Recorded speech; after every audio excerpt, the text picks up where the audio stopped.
السلام علیکم ورحمۃ اللہ وبرکاتہ ناظرین، مشرق وسطی میں 5 ہفتے مسلسل خوفناک اور خطرناک جنگ جاری رہنے کے بعد بالآخر پاکستان اور چین کی کوششوں سے امریکہ اور ایران کے درمیان عارضی طور پر 10 دن کے لیے جنگ بندی کا معاہدہ ہو چکا ہے۔ یقیناً یہ اس خطے کے لیے نہایت خوش آئند ہے، خاص طور پر پاکستان اور چین نے اس سلسلے میں بڑا مثبت کردار ادا کیا ہے۔ اب سوال یہ پیدا ہوتا ہے کہ دونوں ممالک نے کس معاہدے کے تحت یا دونوں ممالک نے کن ایشوز پر رضامندی کا اظہار کیا جس کی وجہ سے جنگ بندی ممکن ہوئی۔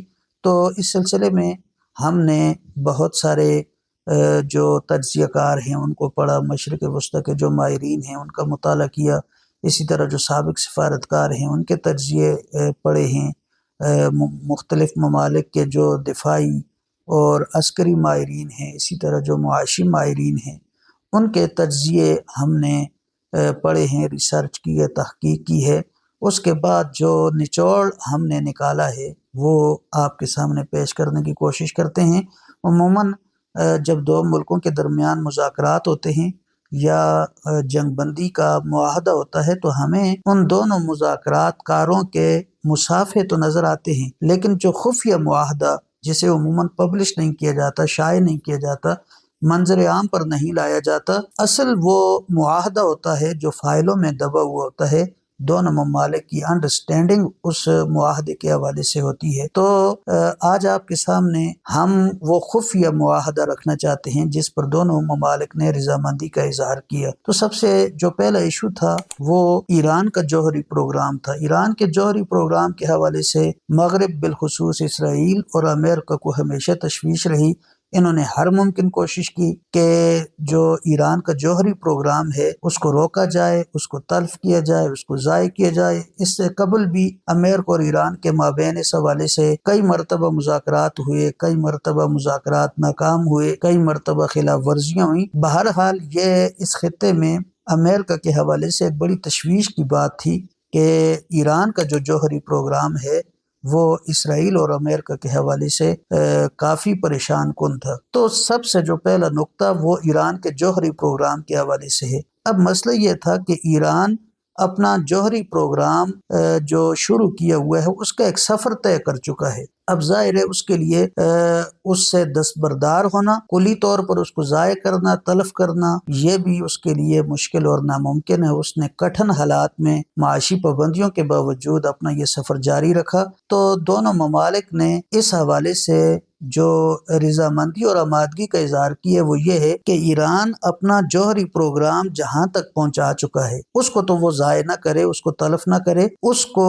منجمد کر دے۔ معنی یہ ہے کہ جہاں تک وہ پہنچ چکا ہے وہ اپنا یہ سفر روک دے۔ اب اگلا سوال یہ ہے کہ جو جوہری توانائی وہ حاصل کر چکا ہے اس کو وہ کہاں استعمال کرے گا، اس کو کس مد میں وہ استعمال کرے گا۔ تو اس حوالے سے امریکہ نے ایران کو یہ فیور دی ہے کہ ایران اپنی اس جوہری توانائی کو صحت کے شعبے میں استعمال کر سکتا ہے، سویلین نیوکلیئر ٹیکنالوجی میں استعمال کر سکتا ہے، اسی طرح توانائی کے شعبے میں استعمال کر سکتا ہے، بجلی کے حوالے سے استعمال کر سکتا ہے۔ تو وہ ضائع تو نہ کرے، البتہ جو کچھ وہ حاصل کر چکا ہے اس کو دوسرے شعبوں میں وہ استعمال کر سکتا ہے۔ تو یہ ایران کے لیے ایک بڑی فیس سیونگ ہے، اس پر ایران نے آمادگی کا اظہار کیا ہے۔ دوسرا جو بڑا ایشو تھا وہ ایران کی علاقائی پراکسیز تھی۔ ہر کسی کو معلوم ہے کہ اس خطے میں یہ جو ایران کی پراکسیز ہیں یہ ایران کی طاقت ہے، یہ ایران کا اثاثہ ہے۔ اسرائیل اور امریکہ کو ان پراکسیز سے ہمیشہ تشویش رہی ہے، چونکہ جو پراکسیز ایران کی ہیں وہ امریکی مفادات کے خلاف کام کرتی ہیں، امریکی تنصیبات پر حملے کرتی ہیں، اسی طرح امریکی مفادات کو نقصان پہنچاتی ہیں، امریکی اڈوں کو نقصان پہنچاتی ہیں۔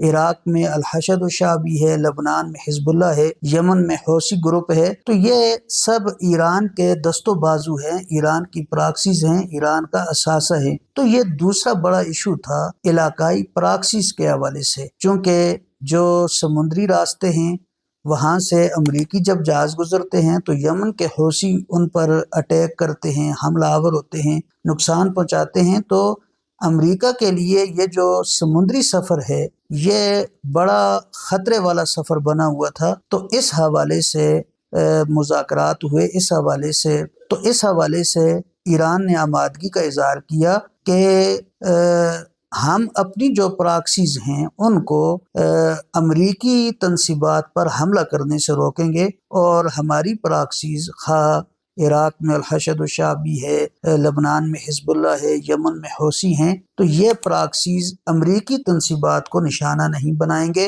اور اسی طرح جو امریکی جہاز تیل کے گزرتے ہیں سمندری راستوں سے، ان جہازوں پر بھی حملہ نہیں کریں گے۔ خاص طور پر جو یمن کی جو پراکسی ہے حوثی گروپ، وہ خاص طور پر امریکہ کے ان جہازوں پر حملے کرتے تھے جو جہاز سمندر سے گزرتے تھے تیل سے لدے ہوئے۔ تو اس طرح امریکی جو ٹھکانے ہیں، امریکی جو تنصیبات ہیں یا جو امریکی مفادات ہیں، ان کو ان پراکسیز سے تحفظ فراہم کرنے کی ضمانت دی گئی ہے۔ اس کے بدلے میں امریکہ نے ایران کو یہ یقین دہانی کروائی ہے کہ ایران کے ارد گرد اس پورے خطے میں امریکہ کے جو ٹھکانے ہیں اور امریکہ کے جو اڈے ہیں، اور وہاں پر جو امریکہ کی جو عسکری موجودگی ہے، تو امریکہ اپنی عسکری موجودگی کو بتدریج کم کرے گا، جس کی وجہ سے ایران پر جو عسکری دباؤ ہے امریکہ کی طرف سے وہ کم سے کم ہوگا۔ تو یہ بھی دونوں کے مفاد میں ہے کہ ایک طرف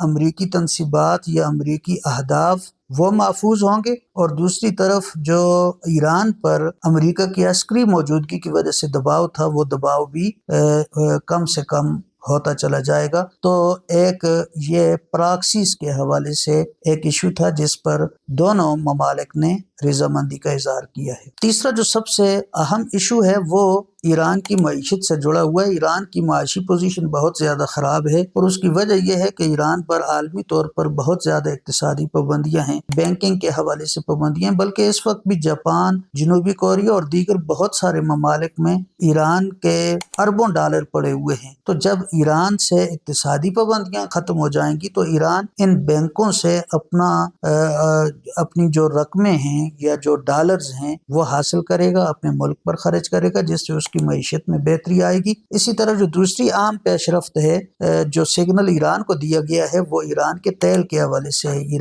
ایران دنیا میں تیل کے ذخائر رکھنے والا چوتھا بڑا ملک ہے، لیکن وہ اپنا تیل بیرونی دنیا پر بیچ نہیں سکتا، اس کو عالمی منڈی میں لے کے نہیں جا سکتا۔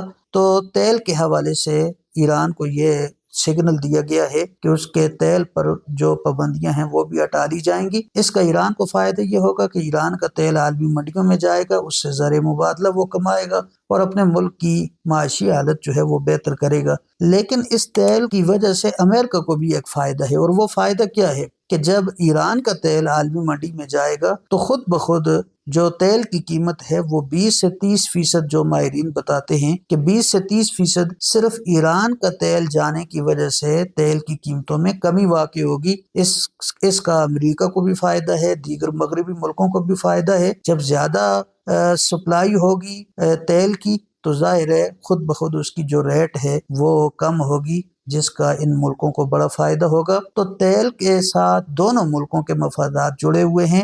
اگر پابندیاں ہٹتی ہیں تیل سے، ایرانی تیل سے، تو ایرانی تیل عالمی منڈیوں تک رسائی حاصل کرے گا، جس سے ایران زر مبادلہ کمائے گا، اور امریکہ کو یہ فائدہ ہے کہ جب ایران کا تیل عالمی منڈیوں میں آئے گا تو اس کی وجہ سے تیل جو ہے وہ 20 سے 30% اس کا جو ریٹ ہے وہ کم ہوگا۔